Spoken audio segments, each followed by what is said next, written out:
100 দিবা তো শুধু তোমার জন্য। ঠিক আছে ঠিক আছে, আচ্ছা তোমার জন্য। এই গজলের বইটা সবাই নিবেন।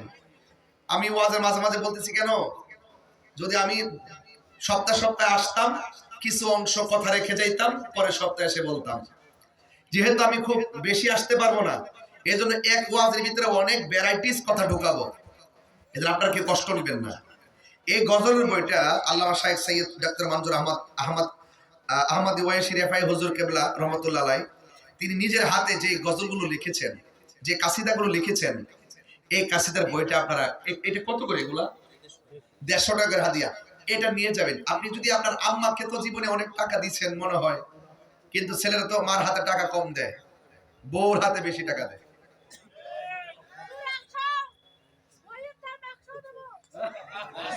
100 দিবা তো শুধু তোমার জন্য। ঠিক আছে ঠিক আছে, আচ্ছা তোমার জন্য। আর অনেক ভালো প্রিন্টিং তো, যাই হোক অসুবিধা নেই, নিয়ে যাও। তো যাই হোক, এটার ভিতরে অনেক কাসিদা আছে। আপনার আম্মাকে যদি এই বইটা দেন, আমার মনে হয় আপনার আম্মা সবচেয়ে বেশি খুশি হবে, যে বাবা তুমি যাই দিছো না দিছো, একটা স্মৃতি দিছো, একটা প্রেম দিছো। কথা কন ঠিক কিনা?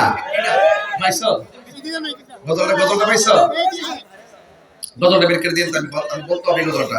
এটা আমার খুব প্রিয় গজল, ছাত্র জীবনের গজল। বলে না মারহাবা, ছাত্র জীবনে এই গজলটা গাইতাম। মারহাবা গান।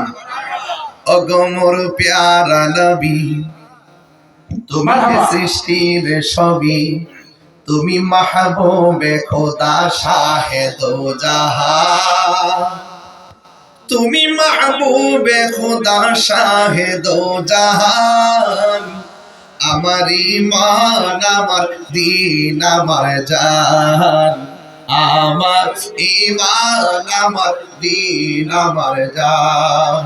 আল্লাহ রাব্বুল আলামিন কোরআনের মধ্যে বলে দিয়েছেন, সেই দিন পৃথিবীটা এমন ভাবে নড়াচড়া করবে, এই পৃথিবীটা এমন ভাবে নড়াচড়া করবে, ইসা সুলসিলাতিল আরদু জিলজালাহা, যখন জমিনটা কম্পনে প্রকম্পিত হয়ে যাবে।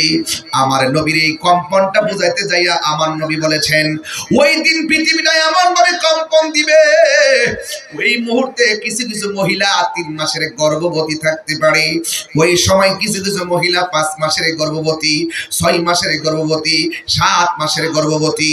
ওই মুহূর্তে জমিনটা এমন ভাবে কাঁপতে থাকবে, ওই জমিনের মধ্যে 6 মাসের বাচ্চাটা ডেলিভারি হয়ে মাটির মধ্যে রক্তাক্ত হয়ে পড়ে যাবে, 3 মাসের বাচ্চাটা রক্তাক্ত হয়ে ডেলিভারি হয়ে যাবে, 7 মাসের বাচ্চাটা ডেলিভারি হয়ে সন্তানটা জমিনে পড়ে যাবে।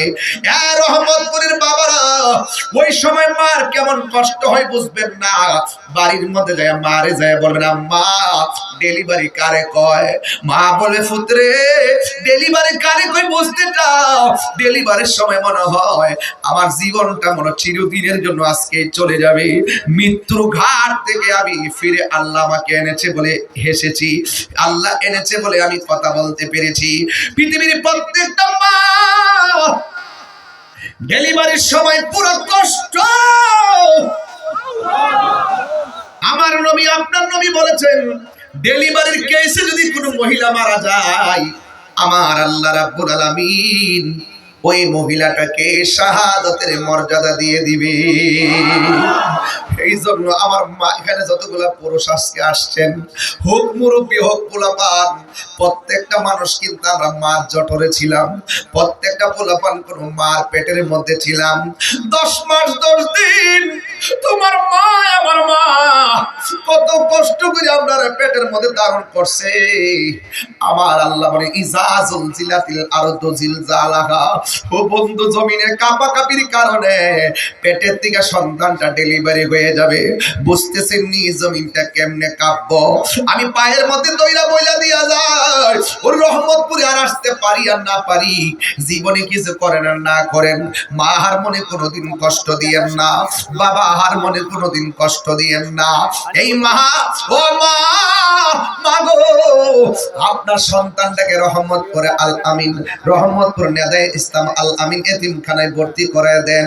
আমার বিশ্বাস এই মাদ্রাসায় অধ্যয়ন করলে এই সন্তান কোনোদিন আপনার গায়ে কষ্ট দিবে না, আপনার সঙ্গে খারাপ ব্যবহার করবে না। এই সন্তান আশিকি হয়ে যাবে, এই সন্তান নবীর পাগল হয়ে যাবে। কথা বলেন ঠিক কিনা?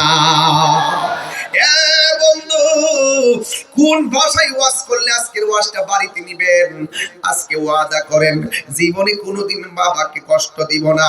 এই বাবার কথা কেউ কয় না রে। এই বাবা জীবনে খালি ব্যাগ নিয়ে বাজারে গেছে, পকেটের মধ্যে টাকা ছিল না, মানুষ থেকে ধার করে করে বাজার করে করে আমাদের জিব্বার দিকে তাকায়া বাবা বাজার করেছে, আমাদের মুখে হাসি ফুটাইছে। এমন কষ্ট, পুরুষের জীবনটা এত কষ্ট, এই কষ্টের ব্যাখ্যা অনেকে জানে না। ওরা কষ্ট করতে করতে শরীরটা একদম নিস্তেজ করে ফেলায়, এরপরও তাদের কষ্টের কথা কেউ বলে না। আরে বাবা, আপনার বাবা আমার বাবা সন্তানদের জন্য এত কষ্ট করেছেন, এই ব্যাখ্যা বোঝানো যাবে না। এই জন্যই তো আমি তাহিরি 6 বছর আগে আমার বাবাকে হারাইছি। আমি জানি বাবা হারা ব্যথা কত, আমি জানি বাবা হারা ব্যথা কত, আমি জানি বাবা হারা ব্যথা কত। ও বন্ধু রে বন্ধু, ও বন্ধু রে, বাবা হারা ব্যথা কত জানোনি? বাপটা এমন একটা বটবৃক্ষ, যে ছায়ার মধ্যে গেলে আর ক্লান্তি লাগে না, যে ছায়ার মধ্যে গেলে কোনো ভয় লাগে না। ওই বাপটা যার কবরে চলে গেছে সে জানে বাবা হারা ব্যথা কত। এই জন্য আমি প্রায় মাহফিলের মধ্যে বলি বাবার গজল, বাবা গো বাবা, বাবা গো বাবা, বাবা তুমি কেমন আছো ছোট মাটির ঘরে?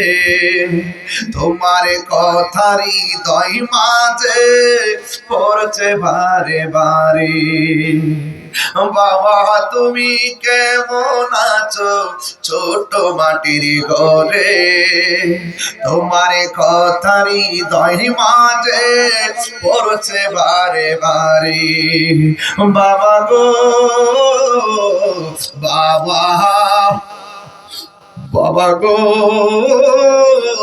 বাবা, কত আদর কত স্নেহ তোমার কাছে পেলাম, সব কিছু হারিয়ে আজকে নিঃস্ব হয়ে গেলাম।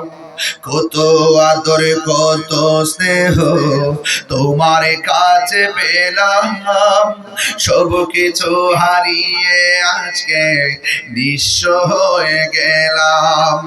ভালোবাসি তোমায় বাবা, বুকুটা যে যাইছি রে।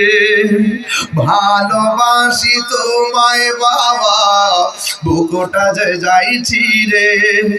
তোমার কথারই হৃদয় মাঝে পড়ছে বারে বারে। বাবা গো বাবা, বাবা গো বাবা,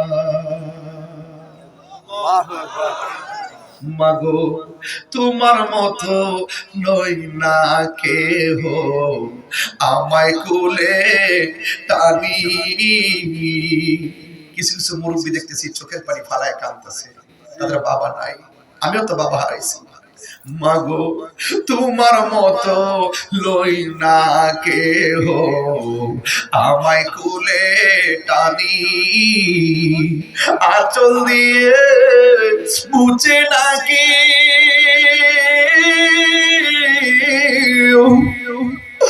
আঁচল দিয়ে মুছে নাকি আমার চোখের পানি।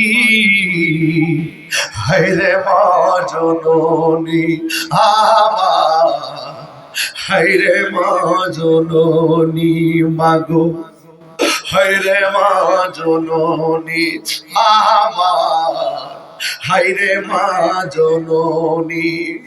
আমি কেমন করে দেব মাটি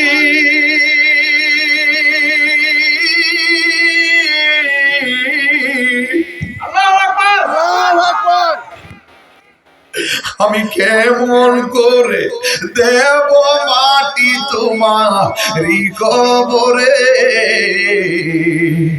মা, তুমি আমার আগে যেও না গো মরে মা, তুমি আমার আগে যেও না গো মরে। সবগুলো পোলাপান মাথা নিচু কইরা ফলাইছে, সবগুলো মুরব্বি লুঙ্গি দিয়া পানিগুলো মুছতেছে। কেন জানেননি? একটা মাত্র কারণে অনেক পোলাপান মার হাতের ভাত খেয়ে আসতে পারে নাই, অনেক মুরব্বী বাবা বাবার হাত চেহারা দেখে মাহফিলে আসতে পারে নাই, ওরা কবর দেশে চলে গেছে। ভাব বন্ধু, তাহিরি ওয়াজ যদি 1 মিনিটের জন্য ভালো লেগে থাকে, আজকে ইজাজুল জিলাতিল আরদু জিলজালাহা থেকে ওয়াজটা ঘরে ঢুকাইয়া দিলাম। সেই দিন জমিনটা কাঁপতে থাকবে, মা ডেলিভারি হয়ে সন্তান বেরিয়ে যাবে, তখন স্বামী বলবে কি হলো, সন্তান বলবে কি হলো, ওয়াকালাল ইনসানু মা লাহা, বলবে কি হইল কি হইল কি হইল। এ বন্ধু, মৃত্যুর জন্য প্রস্তুত থাকো, হাসরের মাঠের জন্য প্রস্তুত থাকো। আজকে কোরআনটা সামনে রেখে বলে দিয়ে যাই, তাহিরিকে যদি 1 সেকেন্ডের জন্য ভালো লেগে থাকে, জীবনে কোনোদিন মা বাবার মনে কষ্ট দিবেন না। মা বাবার মনে কষ্ট দিয়া ফরাজি কান্দি মুরিদ হতে যাবেন, আপনাকে মুরিদ বানাবে না, বলবে আগে তোর মায়ের পায়ে যা। কথা কোন ঠিক না বেঠি? যেই পিসাব বলবে মা বাবার খেদমত লাগতো না, তিনি পিসাব না। ফরাজি কান্দির শিক্ষা হলো বাবারে সম্মান করতে হবে, মাকে সম্মান